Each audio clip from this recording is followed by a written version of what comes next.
Well, it is an anxious time for many school leavers across the country as they get ready to receive their exam results. But how much do these results really matter? We're joined now by youth trends expert and best-selling author Michael McQueen. Good morning to you, Michael. Good morning. That is a $64 million question right there. How much do they really matter? Because as a parent of one who has just done his Year 12 exams, you do ride that roller coaster of saying it matters, and then when they're stressed out, you say, well, it doesn't really matter, but hang on, keep studying. Yeah, well, it's nice to have options, and that's the thing that good results give you is options. But, you know, we would all know people who went really badly at school who've done incredibly well in life. But of course, you don't want to give that message. Versa. And vice versa. Yeah. Absolutely. People who 99, but then just bombed out after that. So the key message probably for school leavers, but also for parents to be giving to their kids is academic results are great if you get good ones, but if you don't, it's not the end of the world. And actually, for talking to employers, your attitude counts far more. You know, employers will overlook poor academic results if a young person's willing to give something a shot, if they're humble, like they're teachable, but also if they're just plain old polite. They'll overlook the bad results if you've got a good attitude because they know they can teach skills, but they can't teach a young person attitude. So that's probably the key message. It's also a really... it's an interesting moment in a person's life, isn't it? Because in many ways, if things haven't gone well at school, you can see it as an opportunity to wipe the slate clean.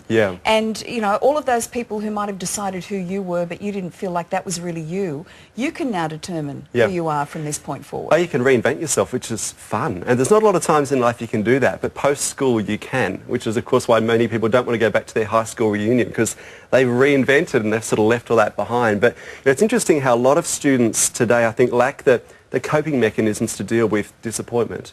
And that's a really common theme. The whole theme of resilience and mental health in schools is so key because when things go wrong, whereas older generations, it was sort of like, well, things have gone badly, suck it up. Build a bridge, get over it. Whereas often there's that sense of, if I've failed, I'm a failure. And the lack of coping mechanisms for a generation who, I mean, to be honest, have never lost. I mean, you think in schools how there's this culture now, every runner in the race gets a ribbon. And even like teachers that will tell me that they're told not to use red pen when marking exams in case it damages self-confidence. Or one teacher said in their school, the word failure has been rebadged now, it's called deferred success, because that's sort of kinder for self-esteem. And so you've got a generation who the whole way through, with the best of intentions, have never been told that you haven't done well and maybe you need to do a bit better here, and then suddenly exam results come. It's a hard and fast judgment, and that can be a really rude shock for a lot of young people. So great advice there for kids who are about to get their results.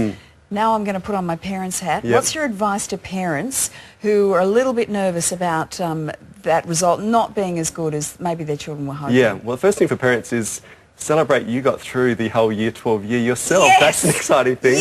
But probably the big thing for parents is, and up on the website we've put 5 ways to sort of help your kids navigate the whole ups and downs of this stage, but one of the keys is share your own stuff-ups. You know, because you've probably noticed your kids love to see you stuff up because it makes you real, and they like to laugh at you. No, so true. But my kids love it when I tell them stories of just how badly I've screwed up over the years. Because, I mean, every generation thinks they're the first and the worst to have ever done this, ever gone through this. And so by you sharing the stories of times you've stuffed up, and be raw, be really honest with them, that often gives them the encouragement to know they're not, you know, it gives them perspective, I guess. What's your website? Website is michaelmcqueen.net. Great, okay. So I know there's really good advice there because I was reading some of it this morning, but michaelmcqueen.net. Thanks a lot. My pleasure.